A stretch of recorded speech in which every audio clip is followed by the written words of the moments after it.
बंधु माने आजिर एही कार्यक्रम को आपण मानक स्वागत। आजिर एही कार्यक्रमटी कर्कट राशि व्यक्ति विशेष मानक पई बहुत गुरुत्वपूर्ण अटे। कारण कर्कट राशि व्यक्ति विशेष मानकर जीवन एही विश्वकर्मा पूजा ठारू संपूर्ण भावरे बदलिबाको जाउछि। कारण एही विश्वकर्मा पूजा ठारू ग्रह नक्षत्र मानकर चलन रे एक बहुत बड़ परिवर्तन हेबाको जाउछि, जहा फलरे आपणक जीवन रे मध्य किछि परिवर्तन हेबाको जाउछि। तेबे बंधु माने आपणक जीवन रे कोन सब परिवर्तन हेबाको जाउछि से विषय जानिबा पई आपण माने भिडियोटी को स्किप न करी शेष पर्यंत निश्चय देखंतु एवं भिडियोटी को लाइक करी चैनल टी को सब्सक्राइब करी दियंतु। कमेंट बॉक्स रे भक्ति एवं श्रद्धार सहित जय श्री जगन्नाथ जय मां लक्ष्मी निश्चय लिखंतु। तो बंधु माने आसंतु आरंभ करिबा आजिर एही कार्यक्रम को, जहां आपणकर जन्म राशि तथा चंद्र राशि उपरे आधारित अटे। तेबे राशि चक्रर 12 गोटी राशि मध्यरु चतुर्थ राशि हेउछि कर्कट राशि। कर्कट राशिर राश्याधिपति हेउछन्ति चंद्रमा, जे कि प्रति 2 दिन रे निजर राशि परिवर्तन करिथांती। तेबे बंधु माने पूर्वरु आपणकर स्वास्थ्य जनित समस्या देखा देउथिला।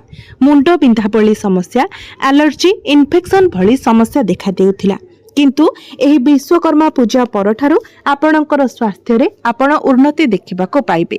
कारण आपणकर 2 जण त्रिकोणर अधिपति मंगल एवं बुधंकर स्थिति टिके खराब रहुथिला, किंतु एही विश्वकर्मा पूजा ठारु मंगल एवं बुधंकर स्थिति बहुत भल रहिबो, जहा फलरे आपण आपणकर स्वास्थ्य रे उन्नति देखिबाको पाइबे।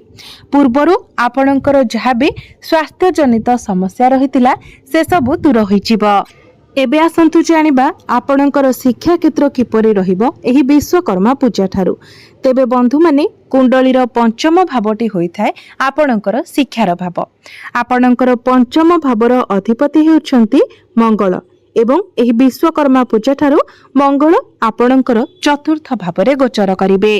तो मंगलंकर स्थिति जेहेतु आपणकर चतुर्थ भावरे बहुत मजबूत रहुछि, तेणु एही विश्वकर्मा पूजा ठारु आपणकर पाठ पढ़ार स्थिति मध्य बहुत भल रहिबो। एही विश्वकर्मा पूजा परे आपण आपणकर पाठ पढ़ा को नै कोनोसी बड़ डिसिजन नै पारंती। तेणु आपण जदि कोनोसी एडमिशन नेबा पई चाहुछंती, कोनोसी फॉर्म फिलअप करबा पई चाहुछंती, तो आपण एही विश्वकर्मा पूजा परे निश्चित भाबरे करि पारिबे। एही विश्वकर्मा पूजा परे जदि आपणकर कोनोसी एग्जाम अछि, कोनोसी कॉम्पिटिटिव एग्जाम अछि, कोनोसी सरकारी चाकरी अछि, कोनोसी प्रतियोगितामूलक परीक्षा अछि, तो निश्चित भाबरे आपण सेथिरे उत्तीर्ण हेबे। एबे आसंतु जानिबा आपणकर प्रेम जीवन किपरि रहिबो एही विश्वकर्मा पूजा ठारु। तो बंधु माने कुंडलीर पंचम भावटी आपणकर शिक्षार भाव हेबा सहित पंचम भावटी मध्य होइथाय आपणकर प्रेम जीवनर भाव।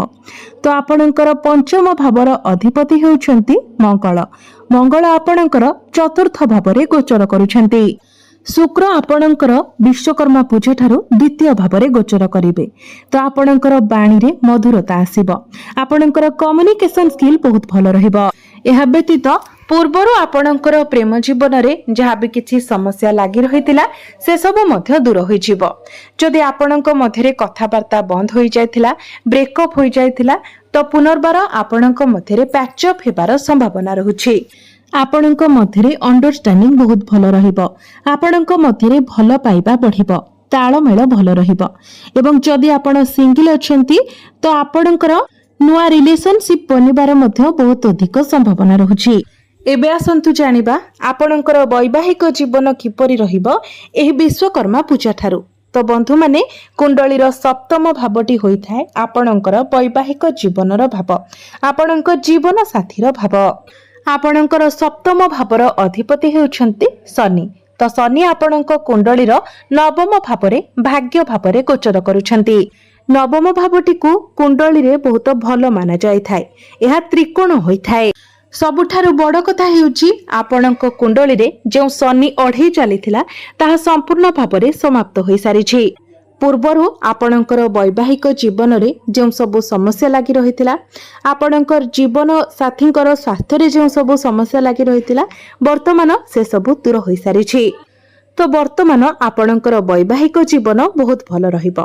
आपणक मध्यरे अंडरस्टैंडिंग भल रहिबो, तालमेल भल रहिबो, बुझामणा बहुत भल रहिबो एवं आपणकर लाइफ पार्टनर पर्सनल लाइफ एवं प्रोफेशनल लाइफ रे मध्य ग्रोथ आसीबो। आपणकर जीवन साथी निजर भाग्य बଳରେ बहुत अधिक उन्नति करिवे। जदि आपण केवाडे बुली जिबा पई प्लानिंग करूथिले तो ही विश्वकर्मा पूजा परे आपण केवाडे बुलीबाको मध्य जाई पारंती।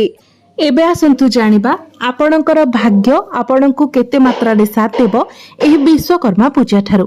तो बंधु माने कुंडलीर नवम भावटी होइथाय भाग्यर भाव। आपणक नवम भाव अर्थात भाग्य भावर अधिपति हेउछंती देवगुरु बृहस्पति। गुरु आपणकर कुंडलीर द्वादश भावरे गोचर करूछंती एवं आपणकर नवम भावरे गोचर करूछंती शनि। तो बंधु माने शनि जेहेतु आपणकर नवम भावरे अछंती तो आपण जो भी कार्य करिवे सेथिरे आपण टिके विलंब देखिबाको पाइबे। जो काम आपणकर गोटी दिन रे हेबार थिबो सेही काम होयत आपणकर 2 दिन किंबा 3 दिन लागि जाई पारे, किंतु काम आपणकर होई जिवो। परिशेष रे कार्य रे आपणको सफलता मिलिबो। तेणु बाधा विघ्न को न डरी आपण आपणकर कार्य पथरे आगे जांतु। एबे आसंतु जानिबा आपणकर क्यारियर आपणकर कार्य क्षेत्र किपरि रहिबो एही विश्वकर्मा पूजा ठारू। तो बंधु माने कुंडलीर दशम भावटी होइथाय क्यारियर भाव, कार्य क्षेत्रर भाव। तेबे आपणक दशम भावर अधिपति हेउछंती मंगल। एही विश्वकर्मा पूजा ठारू मंगल आपणकर चतुर्थ भावरे गोचर करिवे एवं मंगलंकर सीधा सड़क दृष्टि दशम भाव उपरे ही रहिबो। तो निश्चित भाव में यह विश्वकर्मा पूजा ठारू क्यारियर रे आपण बहुत अधिक ग्रो करिवे। आपण आपणकर कार्य क्षेत्र रे एक सकारात्मक परिवर्तन देखिबाको पाइबे। आपणकर काम करिबार शैली एक बहुत भल परिवर्तन आसीबो। पूर्वरु जेतेबेले मंगल आपणकर तृतीय भावरे गोचर करुथिले तो आपणक मध्यरे एक प्रकारर भय रहिथिला, शंका रहिथिला। वर्तमान सेही भय एवं शंका आपणक मध्यरु दूर होइजिबो।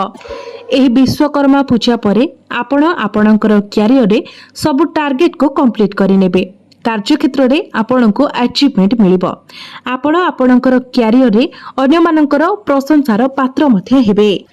जदि आपणक पाखरे कोनोसी चाकरी नाही, आपण चाकरीर अनुसंधान रे अछंती तो आपणको चाकरी मिलिबार मध्ये बहुत अधिक संभावना रहुछि। तेनु आपण निज तरफरु चेष्टा जारी रखंतु एवं जदि आपण चाकरी करूछंती तो चाकरी क्षेत्र रे आपणकर प्रमोशन हेबार मध्ये जोग बनुछि। कारण एही विश्वकर्मा पूजा परे मंगलंकर दृष्टि तांकर स्वगृह उपरकु रहिबो, जहाँकि आपणकर क्यारियर पाई बहुत अधिक शुभ फल प्रदान करिबो।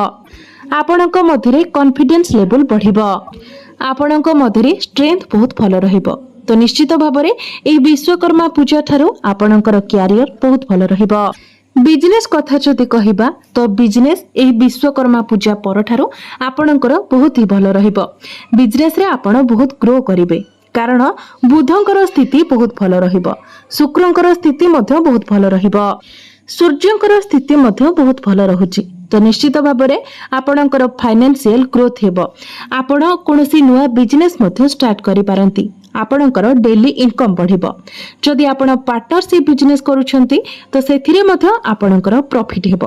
तो निश्चित भाबरे एही विश्वकर्मा पूजा ठारू आपणकर बिजनेस बहुत भल रहिबो। एबे आसंतु जानिबा किछि उपाय विषय जो उपाय गुड़िक करिबा द्वारा आपणको अधिक मात्रा रे शुभ फल प्राप्ति हेबो। तो जेहेतु गुरुंकर स्थिति टिके दुर्बल रहुछि, गुरु आपणकर द्वादश भावरे गोचर करूछंती, सेथि पई आपण गुरुंकर दुष्प्रभाव को कम करिबा पई एवं शुभ फल प्राप्ति करिबा पई प्रत्येक दिन गुरुंकर बीज मंत्र 108 थर जप करंतु। प्रत्येक दिन आपण ओम नमः शिवाय मंत्रर जप करंतु। प्रत्येक दिन हनुमान चालीसार पाठ करंतु एवं प्रत्येक दिन आपण उदित सूर्य को तंबा पात्र रे जलार्घ्य अर्पण करंतु।